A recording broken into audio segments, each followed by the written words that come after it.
जय हिंद स्टूडेंट, कैसे हैं आप लोग। आई होप कैसे लोग पढ़ेंगे। तो आज के न्यू फ्रेश क्लास में आप सब लोगों का स्वागत करते हैं। तो पिछले क्लास में हम लोगों ने जय की समझा था और इस क्लास में भी हम लोग को समझने वाले हैं जो हमने पिछला टॉपिक कवर किया था, ठीक ना। तो उसके आगे की तरफ हम लोग मूव करने वाले हैं, ठीक ना। तो जो हम कंटिन्यू कर रहे थे गॉस कपर में, उसका जो पार्ट 2 है क्लास, ठीक ना।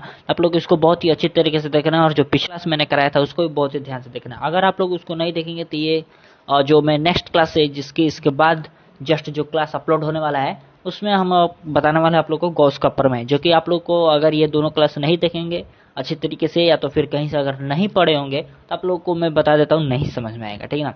जो कि बहुत ही इंपॉर्टेंट क्लास होने वाला है, ठीक है। तो वीडियो में शुरू से लेकर एंड तक बने रहिएगा। चलिए वीडियो को स्टार्ट करते हैं, ठीक है। चलिए यहाँ पर आज का हमारा जो टॉपिक होने वाला है मैं यहाँ पर बता दूँ। देखिए यहाँ पर होने वाला है वैद्युत फ्लक्स, ठीक ना। तो वैद्युतीय फ्लक्स को आज हम लोग समझने वाले हैं, ठीक। तो चलिए यहाँ पर वीडियो को स्टार्ट करते हैं। तो देखिए यहाँ पर कह रहा है वैद्युतीय फ्लक्स, ठीक ना। तो हम लोगों को पहले यहाँ पर वैद्युतीय फ्लक्स समझना होगा, ठीक। वैद्युतीय फ्लक्स क्या होता है भाई।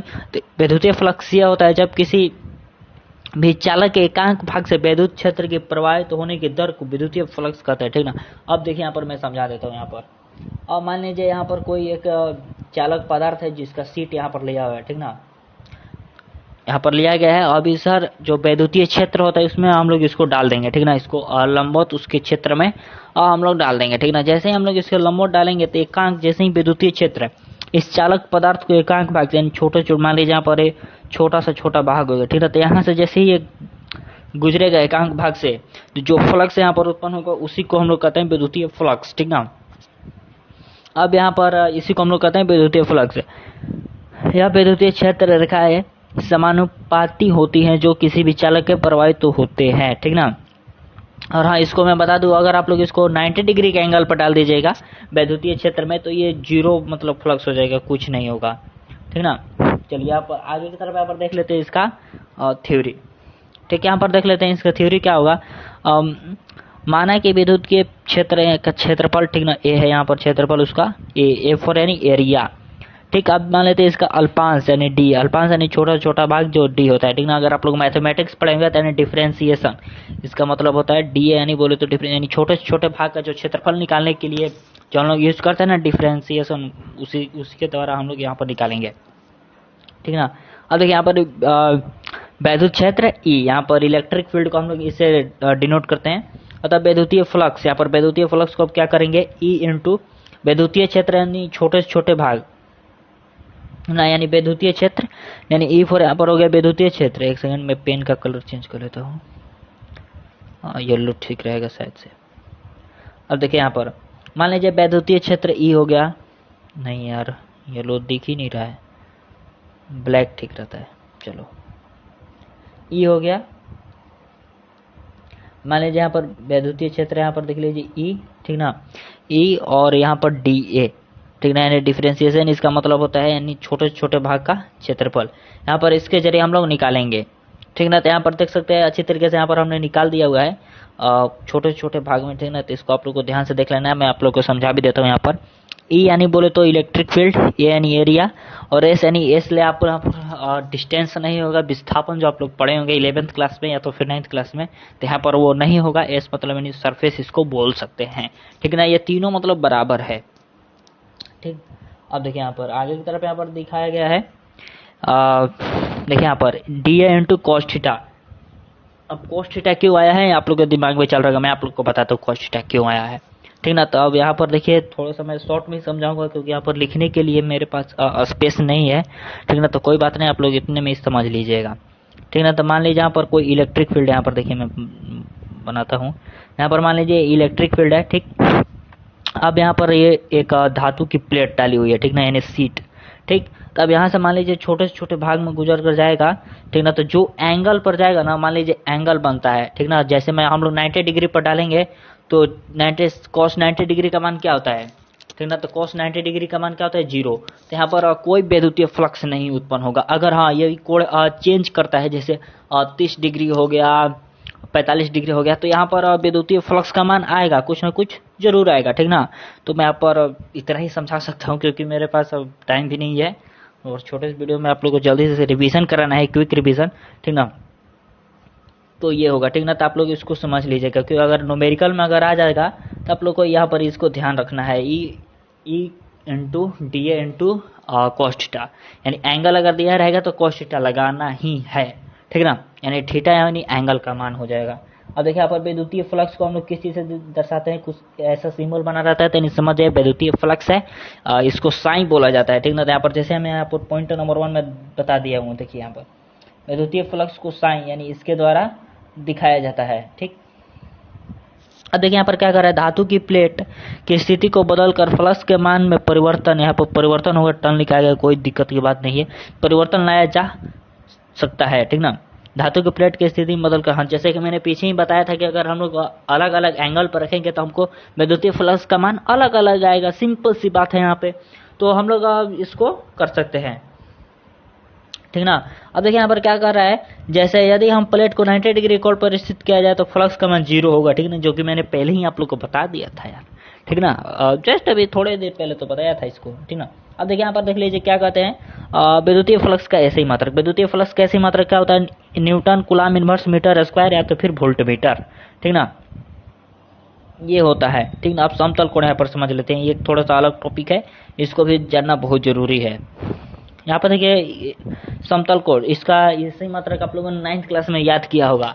समतल कोण का ऐसे ही मात्रक होता है रेडियन, घन और ठोस कोण का मान होता है एस्टेरेडियन, ठीक ना। तो यहाँ पर ये दोनों कोण को हम लोग यहाँ पर समझने वाले हैं। पहले यहाँ पर समझेंगे समतल कोण। यहाँ पर देखिए समतल कोण को क्या कर रहा है, एक मिनट इसको छोटा कर देते हैं। अब देखिए यहाँ पर क्या करते हैं, समतल कोण। समतल कोण यदि किसी रेखा का एक सिर आपस में सत्य दिया जाए, नहीं सत्य नहीं, यहाँ पर सटा दिया हो जाएगा, ठीक ना। यहाँ पर मिस्टेक हो गया है, यहाँ पर मिसप्रिंट हो गया, ठीक ना, प्रिंट करने में थोड़ा सा दिक्कत हो गया, कोई बात नहीं।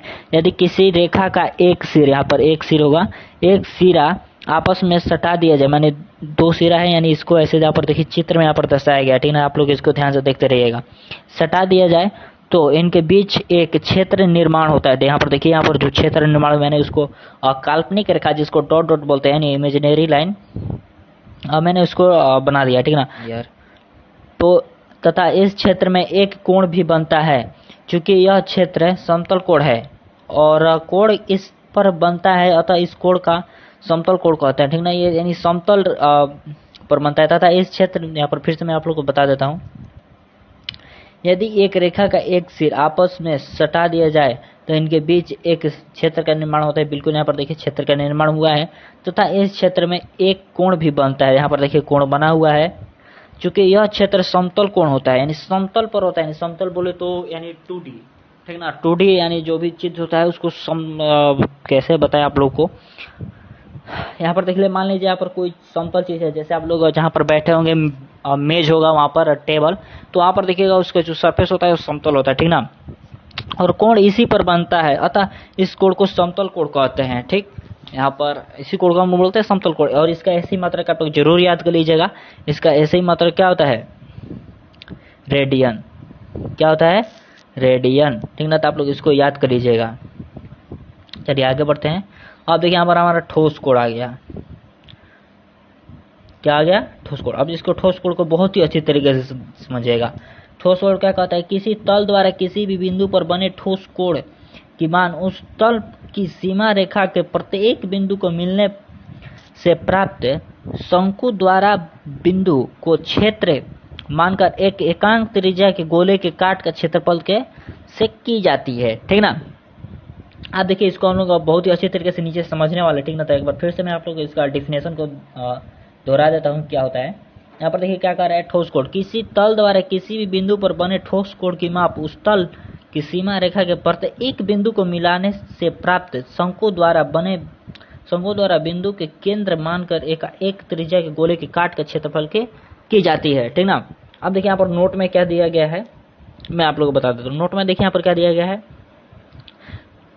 ठोस कोण किसी भी बंद तल, यहाँ पर ताल हो गया है, कोई बात नहीं, ठीक है। बंद तल का वह कोण होता है, यानी ठोस कोण यानी बंद तल का वह कोण होता है जो ठोस अपने केंद्र पर बनाता है, चूंकि यह ठोस कोई वृत्त की तरह नहीं होता, ठीक।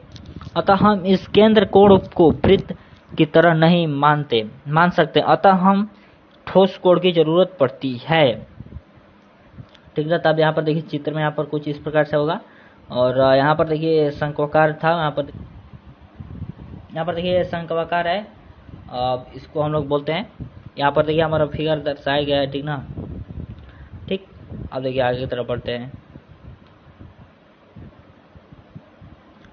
अब देखिए यहाँ पर आगे की तरफ बढ़ने से हमें क्या मिलता है, एक वृत्त का अनुप्रस्थ बिंदु का एक वृत्त का अनुप्रस्थ काट और बंद वृत्त का अनुप्रस्थ काट एक दूसरे के समरूप होता है, मतलब समरूप है, ठीक ना। अब यहाँ पर छोटे का क्षेत्रफल अपॉन बड़े का क्षेत्रफल, छोटे की त्रिज्या का वर्ग है और बड़े की त्रिज्या का वर्ग, ठीक ना। तो यहाँ पर छोटा ये वाला हो गया, एक सेकंड में चित्र में दर्शा देता हूँ। यहाँ पर ये छोटा वाला हो गया, ये बड़ा हो गया, ठीक ना। अब देखिए यहाँ पर D W upon D W नहीं है, ठीक ना, ये ओमेगा है। क्या है? ओमेगा, ठीक ना। अब देखिए यहाँ पर कुछ इस प्रकार से, जैसे कि मैंने ऊपर बताया था, बड़े वाले को D omega upon D A cos theta और इक्वल टू R1 का स्क्वायर अपॉन R2 का स्क्वायर। ठीक, यहाँ पर मैंने लिख दिया डी। फिर यहाँ पर देखिए इसके नेक्स्ट लाइन में क्या कर रहा है, एक सेकंड, नेक्स्ट लाइन में यहाँ पर देखिए क्या कर रहा है, नेक्स्ट लाइन में कर रहा है D W upon D A cos theta equal to 1, यानी त्रिज्या क्या हो जाएगा 1, ठीक ना, और अपॉन R2 का स्क्वायर। ठीक, अब देखिए यहाँ पर क्या कर रहा है, इसको क्रॉस मल्टीप्लीकेशन करा दिया गया, कुछ नहीं किया गया, यहाँ पर क्रॉस मल्टीप्लीकेशन कराकर यहाँ पर लिख दिया गया है। ठीक, अब देखिए यहाँ पर क्या हमारा निष्कर्ष निकल कर आता है, D omega upon D A cos theta upon R square, ठीक ना। और यहाँ पर ये आर है, वाई नहीं है, ठीक है। चलिए इसको आप लोग फार्मूले को ध्यान से देख लीजिएगा, ठीक ना, ये बहुत ही इंपॉर्टेंट है, ये इंपॉर्टेंट फार्मूला है।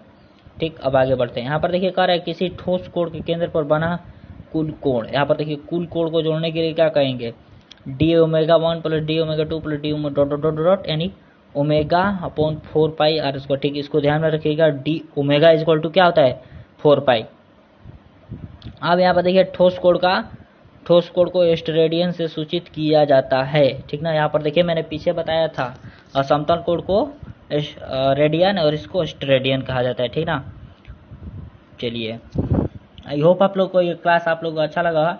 अगर आप लोग ये क्लास अच्छा लगे तो लाइक करें, चैनल पर चैनल को जरूर सब्सक्राइब कर दें। और हाँ, और जो भी लोग क्विक रिवीजन चाहते हैं, ठीक ना, तो मेरे चैनल को सब्सक्राइब कर दो, जो भी लोग चाहते हैं उसको शेयर भी कर दीजिएगा, ठीक ना, क्योंकि दूसरों का भी हेल्प हो सके। ठीक, तो ऐसे ही मेरे चैनल के साथ जुड़े रहिएगा एग्जाम तक, क्योंकि मैं अब पूरा का पूरा जितना भी होगा टॉपिक फिजिक्स का वो सारा का सारा यहाँ पर कवर कराने वालों। हाँ, VVI क्वेश्चन भी लाएंगे, ऑब्जेक्टिव यानी MCQ टाइप क्वेश्चन भी आता रहेगा, ठीक ना। तो क्या ही बोले, ठीक ना। चलिए फिर से मिलेंगे नेक्स्ट सेशन में बिल्कुल धमाकेदार के साथ। और हाँ, आप लोग रेडी हो जाइए क्या पढ़ने के लिए, गॉस का प्रमेय, ठीक ना। तब तक के लिए आप सभी लोग को फिर से मिलेंगे नेक्स्ट वीडियो में। जय हिंद।